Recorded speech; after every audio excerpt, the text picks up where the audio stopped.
Hello students, स्वागत है आपका फिर से एक नई वीडियो में। इस वीडियो के अंदर समझते हैं हम संघ मोलस्का होता है, इसका सामान्य लक्षण। तो संघ मोलस्का के हम जनरल कैरेक्टर के बारे में पढ़ते हैं, तो वीडियो को एंड तक देखना। चलिए अपन स्टार्ट करते हैं।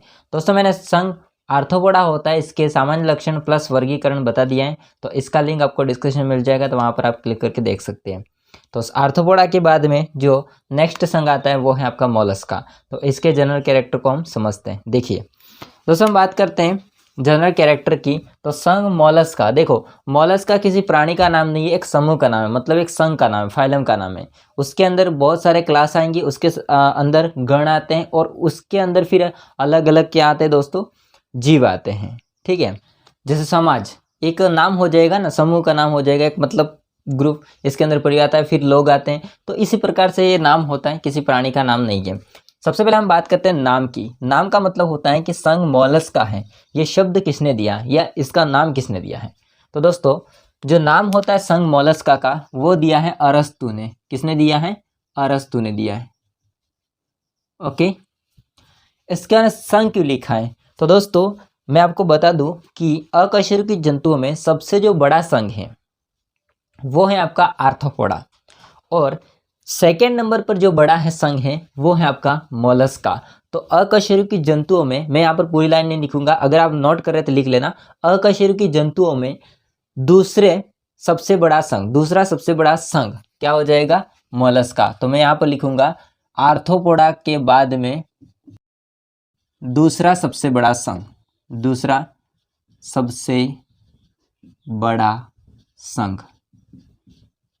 ओके, हाँ जी। इसके बाद हम बात करते हैं आवास। आवास का मतलब, जैसे अपना आवास कहाँ रहते हैं हम, है ना, पानी के अंदर रहते हैं, धरातल के अंदर रहते हैं या ऊपर रहते हैं, मतलब आप समझ सकते हो ना कि यहाँ पर आवास का मतलब संघ मोलस्का के प्राणी कहाँ रहते हैं। तो दोस्तों, इसमें जो ज़्यादातर होते हैं, अधिकांश होते हैं, वो समुद्री में रहते हैं, मतलब समुद्री जल में, खारे पानी में रहते हैं। तो अधिकांशतः समुद्र में रहते हैं। ठीक है, समुद्री होते हैं। कुछ स्वच्छ जलीय होते हैं, कुछ स्वच्छ जल में रहते हैं, जलीय होते हैं, और दोस्तों कुछ स्थलीय होते हैं। कुछ क्या होते हैं? स्थलीय होते हैं। ये इसी के साथ में कंबाइन कर लेना, ठीक है इसको। तो अधिकांशतः मतलब ज़्यादातर आपको देखने को मिलेंगे समुद्री पानी, खारे पानी में, लेकिन कुछ मिलते हैं आपको स्वच्छ जल में भी मिलते हैं और स्थलीय भी मिलते हैं। ठीक है, जमीन पर भी आपको मिल जाएंगे। इसके बाद नेक्स्ट हो जाएगा समिति। अब ये चीज़ क्या होता है? सिमेंट्री, इसको बोलते हैं दोस्तों सिमेंट्री। तो समिति का मतलब होता है दोस्तों, जैसे एक जीव को अगर हम काटेंगे, या तो अक्ष से काटे या ऊर्ध्वाधर काटे, है ना, या दो से अधिक अक्ष से काटे, तो इसके दो अगर बराबर भाग बढ़ते हैं तो इसको हम बोलते हैं दोस्तों समिति, सिमेंट्री बोलते हैं इसको। जैसे मेरे को ऊर्ध्वाधर काटेंगे ना, ऐसे ऊर्ध्वाधर काटेंगे तो मेरे दो अलग अलग भाग होंगे, जिसमें प्रत्येक भाग एक दूसरे भाग से मिलता जुलता होगा। यानी कि एक कान इधर है, एक पैर इधर है, एक हाथ इधर है, तो सेम इधर भी होगा। तो इसको बोलते हैं समिति। अब जो मोलस्का के प्राणी होते हैं उसमें जो समिति होती है वो दोस्तों पाई जाती है द्विपार्श्व समिति। जो मैंने अभी एग्जांपल आपको बताया वही है कि ऊर्ध्वाधर काटना, इसका मतलब द्विपार्श्व समिति। द्विपार्श्व समिति, बाइलेटरल सिमेट्री बोलते हैं इसको, इंग्लिश में लिखना है तो। Okay, done. नेक्स्ट, शारीरिक संगठन। शारीरिक संगठन का मतलब क्या होता है? तो शारीरिक संगठन का मतलब होता है दोस्तों कि इनका जो शरीर होता है उससे मुख्य रूप से किससे बना होता है? जैसे कोशिका से मिलकर क्या बनता है? उत्तक, उत्तक से क्या बनता है? अंग, अंग से क्या बनता है? अंग तंत्र, फिर अंग तंत्र मिलकर के पूरे बॉडी का निर्माण करते हैं। तो मुख्य रूप से जो बड़ा पार्ट हम कह सकते हैं वो इसके अंदर होता है अंग तंत्र। तो इनका जो शारीरिक संगठन होता है, जो शरीर का संगठन जिसे मिलकर बनाता है, हालांकि कोशिका से मिलकर बना होता है, छोटी इकाई हो जाती है, बट अंग तंत्र बड़ी इकाई, मतलब बड़ी इकाई तो नहीं कहेंगे, अंग तंत्र इसका शारीरिक संगठन हो जाएगा।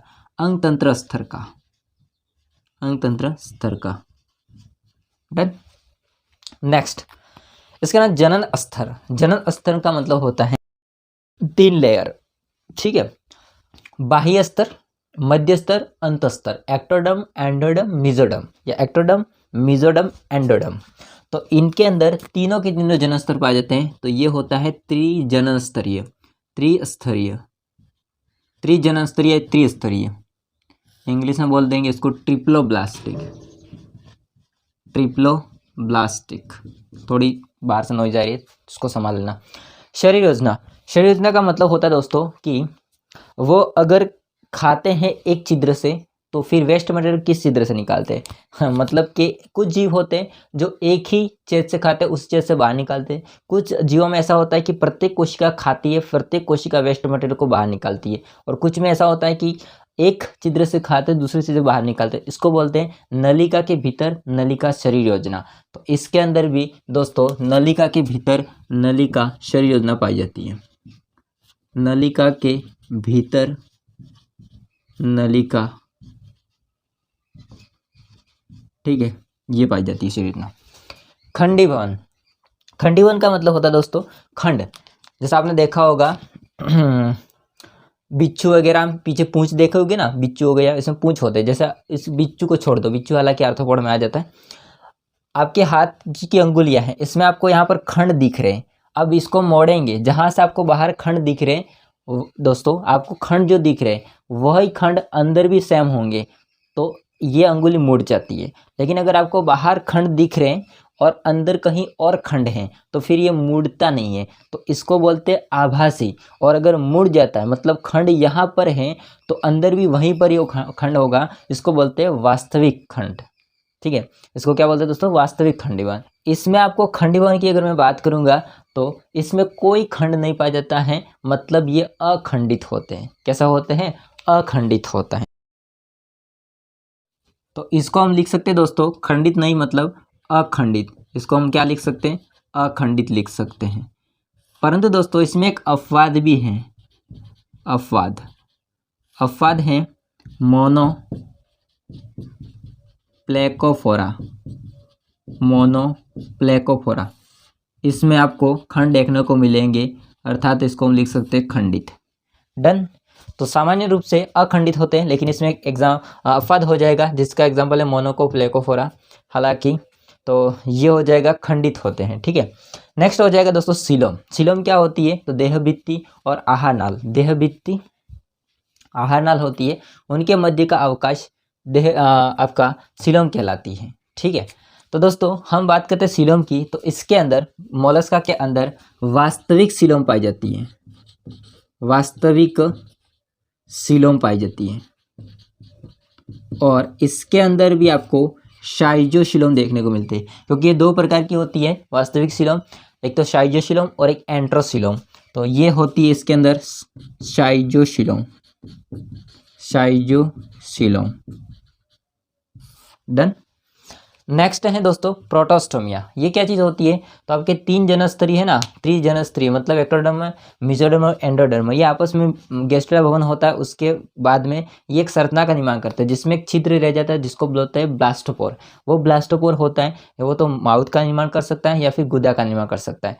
जिनके अंदर माउथ का निर्माण करता है तो उसको बोलते हैं प्रोटोस्टोमिया, और जिनके अंदर एनस का, गुदा का निर्माण करता है ब्लास्टोपोर, तो उसको बोलते हैं ड्यूट्रोस्टोमिया।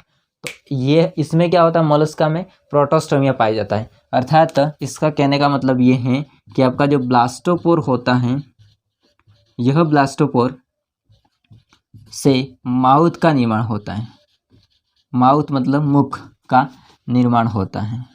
तो अगर ब्लास्टोपोर से माउथ का निर्माण होता है तो इसको बोलते हैं प्रोटोस्टोमिया। अगर ब्लास्टोपोर से एनस का निर्माण होता, गुदा का निर्माण होता, तो उसको ड्यूट्रोस्टोमिया बोलते हैं। ओके, तो इतना क्लियर है। नेक्स्ट हो जाएगा दोस्तों शरीर। शरीर का मतलब इसका शरीर किस टाइप से होता है, तो दोस्तों इसका शरीर होता है मुलायम। कैसा होता है इसका शरीर, मुलायम होता है। इसके बाद दोस्तों इसका जो शरीर होता है इसमें आपको देखने को मिल सकते हैं संदिग्ध उपांग रहित, संदिग्ध उपांग रहित। साथ में इसका जो शरीर होता है उसमें आपको 4 भाग देखने को मिलते हैं, तथा इसके अंदर 4 भाग होते हैं। वो 4 भाग कौन कौन से हैं, तो मैं यहाँ पर लिख देता हूँ इन 4 भागों के नाम। फर्स्ट हो जाएगा दोस्तों विसरल, विसरल पिंड, विसरल पिंड। सेकंड हो जाएगा दोस्तों सिर, और थर्ड हो जाएगा, मैं इसको थोड़ा सा यहाँ पर ही लिख देता हूँ, थर्ड हो जाएगा पाद यानी कि पैर, और लास्ट हो जाएगा दोस्तों मेंटल, डन। तो इनके शरीर के बारे में हम बात करते हैं तो इनका शरीर मुलायम होता है, साथ में संधित उपांग रहित होता है। ओके, इसमें संधि नहीं पाई जाती है, उपांग रहित होता है। साथ में 4 भाग होते हैं, विसरल पिंड, सिर, पाद और मेंटल में बटा होता है। इसका शरीर होता है वो 4 भागों में बटा होता है। नेक्स्ट हो जाएगा दोस्तों परिसंचरण तंत्र। परिसंचरण तंत्र का मतलब खून किस में बहता है, नलियों में बहता है तो उसको बोलते हैं बंद प्रकार का परिसंचरण तंत्र। यदि खून नलियों में नहीं बहता है तो उसको बोलते हैं खुले प्रकार का परिसंचरण तंत्र। तो दोस्तों इसके अंदर पाया जाता है खुले प्रकार का या खुला प्रकार का परिसंचरण तंत्र पाया जाता है। नेक्स्ट हो जाएगा दोस्तों गमन। गमन की अगर मैं बात करता हूँ तो ये चलते कैसे हैं, तो दोस्तों हम बात करते हैं इसके लिए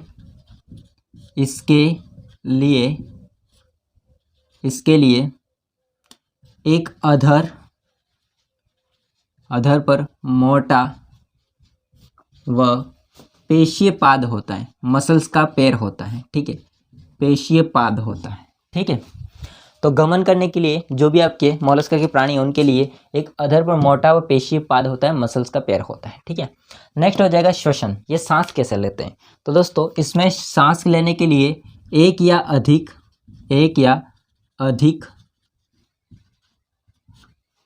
गिल्स देखने को मिलते हैं। क्या देखने को मिलते हैं दोस्तों, गिल्स देखने को मिलते हैं, एक या अधिक।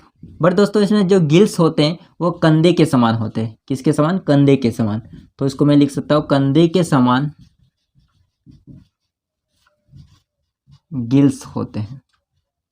ठीक है, तो श्वसन कैसे लेते हैं, सांस कैसे लेते हैं, तो इनके अंदर दोस्तों एक या अधिक कंधे के समान गिल्स देखने को आपको मिलते हैं, जैसे मछलियों में होते वैसे। उत्सर्जन की अगर दोस्तों मैं बात करूंगा तो दोस्तों इसमें आपको 1 से 6 जोड़ी थैले के समान 1 से 6 जोड़ी थैले नुमा या थैले के समान किडनी पाई जाती है। विक किडनी, इसको मैं यहाँ पर नीचे लिख रहा हूँ किडनी, KIDNEY। नेक्स्ट हो जाएगा दोस्तों तंत्रिका तंत्र। तो दोस्तों इसमें आपको तंत्रिका तंत्र देखने को मिलता है युग्मित सेरिब्रल